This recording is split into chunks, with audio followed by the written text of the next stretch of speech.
আসসালামু আলাইকুম। সবাইকে স্বাগত জানাচ্ছি বিটিভিউস ইনফোটেনমেন্টে। আপনাদের সঙ্গে আছি আমি ফাহাদিয়া মিতু।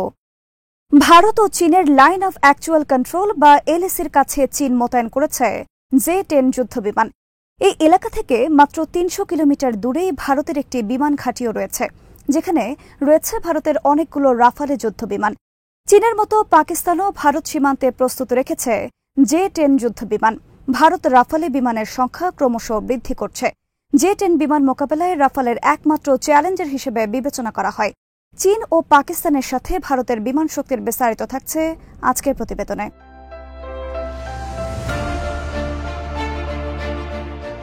ভারতীয় বিমান বাহিনীর হাতে থাকা ফ্রান্সের তৈরি রাফালে বিমান মোকাবেলায় চীনা J-10 নামের একক ইঞ্জিন বিশিষ্ট মাল্টিরোল যুদ্ধবিমান মোতায়েন করেছে পাকিস্তান। প্রশ্ন উঠেছে, J-10 যুদ্ধবিমানগুলো ভারতের আকাশ প্রতিরক্ষার প্রধান দুই হাতিয়ার রাফালে এবং LCA তেজাসকে মোকাবেলা করার মতো সক্ষমতা রাখে কিনা।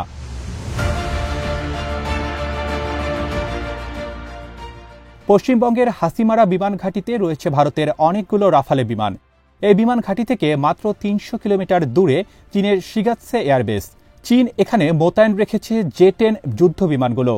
চীনের হাতে পঞ্চম প্রজন্মের একাধিক সংস্করণের যুদ্ধবিমান থাকলেও ভারতের কাছে এখন পর্যন্ত কোনো পঞ্চম প্রজন্মের যুদ্ধবিমান নেই।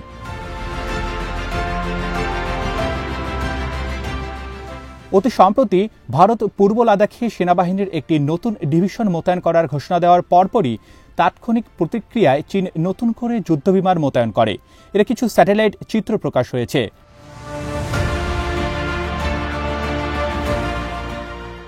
২০২০ সালের গালওয়ান সংঘাতের পর থেকে ভারত ও চীনের মধ্যে সম্পর্কে অবনতি হয়েছে।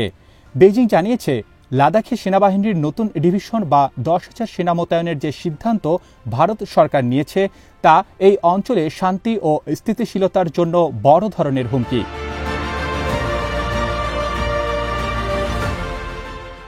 অন্যদিকে ভারত দাবি করছে, তারা সীমান্ত এলাকায় চীনের তৎপরতা বৃদ্ধির প্রতিক্রিয়ায় প্রয়োজনীয় প্রস্তুতি নিচ্ছে।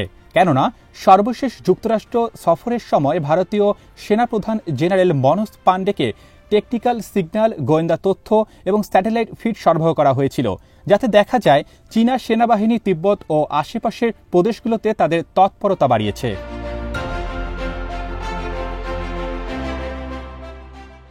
চীন ও পাকিস্তান যেভাবে আকাশ প্রতিরক্ষার সক্ষমতা বৃদ্ধি করেছে তা মোকাবেলা করতে গেলে ভারতকে অবিলম্বে এই খাতে বড় ধরনের বিনিয়োগ করতে হবে। এর আগে ভারত ফ্রান্স থেকে যে ৩৬টি রাফালে সংগ্রহ করেছিল তা ছিল পুরনো ও ঘুণে ধরা বিমান বহরের আধুনিকীকরণ করার প্রথম পদক্ষেপ। এরপর থেকে এই গতি আবার কমে যায়। এর মধ্যে LCA তেজস Mk-1 এর ডেলিভারির সময় পিছিয়ে দেওয়া হয়েছে। অন্যদিকে রাফালে বা মাঝারি পাল্লার আরও যে ১১৪টি যুদ্ধবিমান সংগ্রহের কথা ছিল সেই প্রক্রিয়াও থমকে গেছে।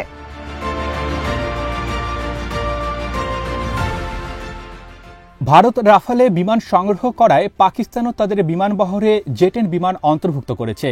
এই বিমানগুলোতে তারা দেশে তৈরি অ্যাক্টিভ ইলেকট্রনিক্যালি স্ক্যান্ড অ্যারে বা AESA রাডার সংযোজন করেছে।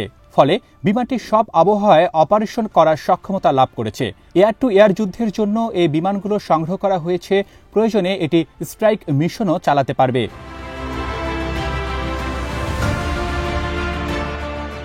চীনের J-10C বিমানগুলোতে আমেরিকার তৈরি F-16 ফাইটিং ফ্যালকনের উন্নত সংস্করণের সাথে তুলনা করা হয়, কারণ F-16 এর মতো J-10 যুদ্ধবিমান প্রতিকূল আবহাওয়াতেও খুবই সাবলীল থাকে। বিমানটি অস্থিতিশীল পরিবেশে কম্পিউটারের মাধ্যমে তার fly by wire flight control system স্বাভাবিক রাখে। পাশাপাশি এই বিমানের ভিজুয়াল রেঞ্জের বাইরেও কাজ করতে পারে, নির্ভুলভাবে এয়ার টু গ্রাউন্ড স্ট্রাইক করতে পারে। এতে আছে ডিজিটাল গ্লাসের ককপিট, ইনফ্লাইট রিফুয়েলিং ব্যবস্থা এবং ইলেকট্রনিক যুদ্ধ করার সক্ষমতা।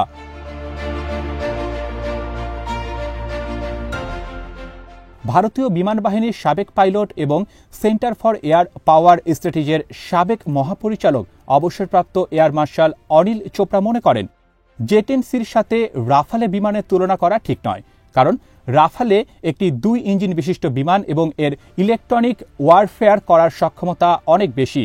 এই দুটি ৪.৫ প্রজন্মের যুদ্ধবিমান। এগুলো মাল্টিরোল বিমান, যার পারদর্শিতা ও সক্ষমতা অনেকটাই কাছাকাছি।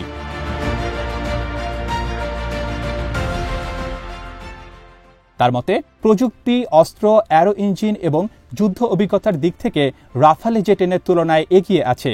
রাফালে বিমানগুলো এর আগে মালি, আফগানিস্তান, লিবিয়া, ইরাক ও সিরিয়ার যুদ্ধ পরিচালনায় অংশ নিয়েছে।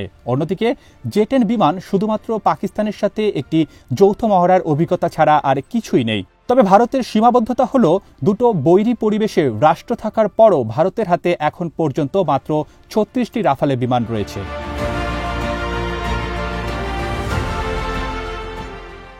রাফালে বাদ দিয়ে যখন ভারতের তৈরি LCA তেজস MK-1 বিমান বিবেচনায় আনা হয় তখন ভারত অনেকটাই পেছনে পড়ে। ভারতীয় বিমান বাহিনী দেশে তৈরি এই বিমানগুলোর ওপর অগাধ আস্থা রেখেছিল।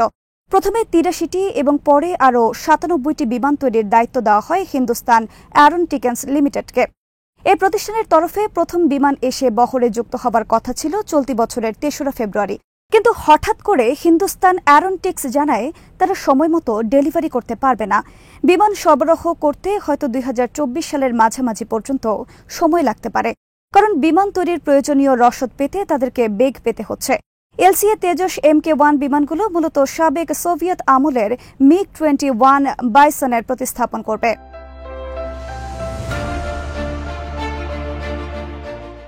দুই প্রতিবেশী রাষ্ট্রের চ্যালেঞ্জ মোকাবেলায় ভারতীয় বিমান বাহিনীকে কমপক্ষে ৪২টি স্কোয়াড ড্রোন পরিচালনা করতে হবে। এই মুহূর্তে মাত্র ৩১টি স্কোয়াড ড্রোন সক্রিয় রয়েছে। যদি MiG-21গুলোকে বাদ দেওয়া হয় তাহলে স্কোয়াড ড্রোনের সংখ্যা আরও কমে আসবে।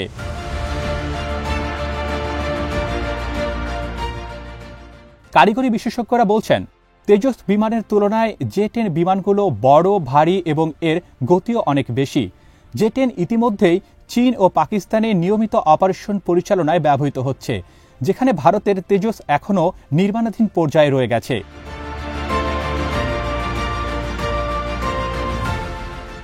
ভারতীয় বিমান বাহিনী চাইছে অন্য কোনো দেশ থেকে অবিলম্বে যুদ্ধ বিমান সংগ্রহ করতে, কিন্তু ভারত সরকার দেশে তৈরি বিমানের ওপরই ভরসা রাখতে চাইছেন।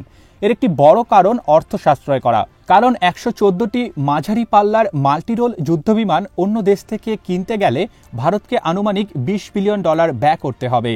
তবে ভারতীয় বিমান বাহিনীর বিমানের সংখ্যা বৃদ্ধি করাই যথেষ্ট নয়, একই সঙ্গে যুদ্ধবিমানের শক্তি এবং যুদ্ধের আনুষঙ্গিক অন্যান্য প্ল্যাটফর্মের সক্ষমতাও বৃদ্ধি করা প্রয়োজন।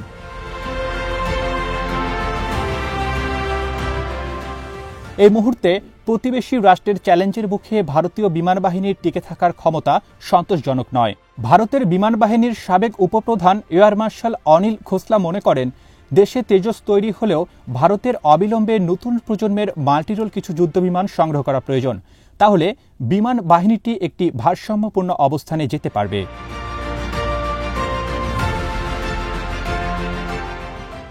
অর্থ সংকট থাকলে একবারে সবগুলো না কিনে পর্যায়ক্রমে কেনার পরামর্শ দিয়েছেন ভারতের বিশেষজ্ঞরা।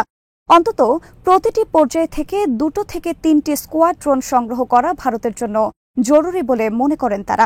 পর্যায়ক্রমে কেনা হলে তারা যেমন হাতে কিছুটা সময় পাবে, তেমনি উন্নত প্রযুক্তি বা সিস্টেম পাওয়ার সুযোগ আসবে।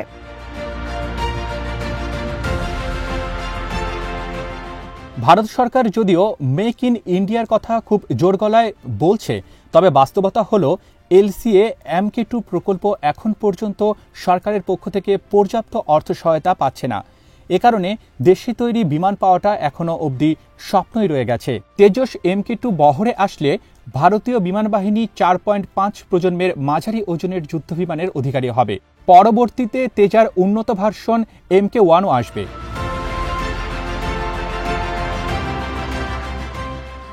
ভারতের মন্ত্রিসভা ২০২২ সালের ১ সেপ্টেম্বর এই প্রকল্প শুরুর অনুমোদন দেয়, যাতে করে নতুন সংস্করণের বিমানগুলো প্রয়োজনীয় উন্নয়ন, ফ্লাইট টেস্টিং এবং সার্টিফিকেশন প্রক্রিয়া নিশ্চিত হয়। ভারতের মন্ত্রিসভা তখন এই কাজের জন্য $৮০৯.১৭ মিলিয়ন অনুমোদন দেয়। তবে এই অর্থ ছাড়ের বিষয়টি আবার শতভাগ ইঞ্জিন প্রযুক্তি স্থানান্তরের বিষয়ে যুক্তরাষ্ট্রের অনুমোদনের সাথে জুড়ে দেওয়া হয়।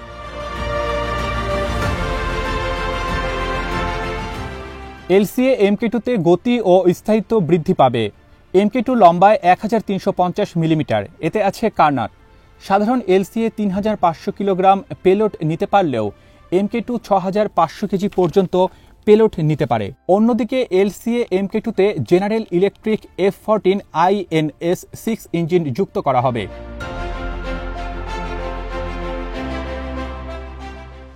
আশা করা হচ্ছে LCA Mk2 সর্বোচ্চ 1.8 ম্যাক স্পিডে 50,000 ফিটের ওপর দিয়েও উঠতে পারবে।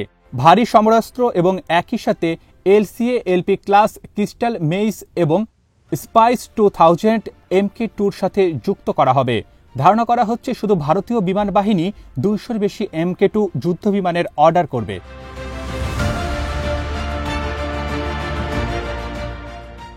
আজ এখানেই শেষ করছে। সমরাস্ত্র, প্রতিরক্ষা ও কূটনীতির নানা তথ্য জানতে চোখ রাখুন বিডিফিউজ ইনফোটেনমেন্টে। চ্যানেলটি ভালো লাগলে সাবস্ক্রাইব করুন, সংযুক্ত থাকুন আমাদের ফেসবুক পেজে। আল্লাহ হাফেজ।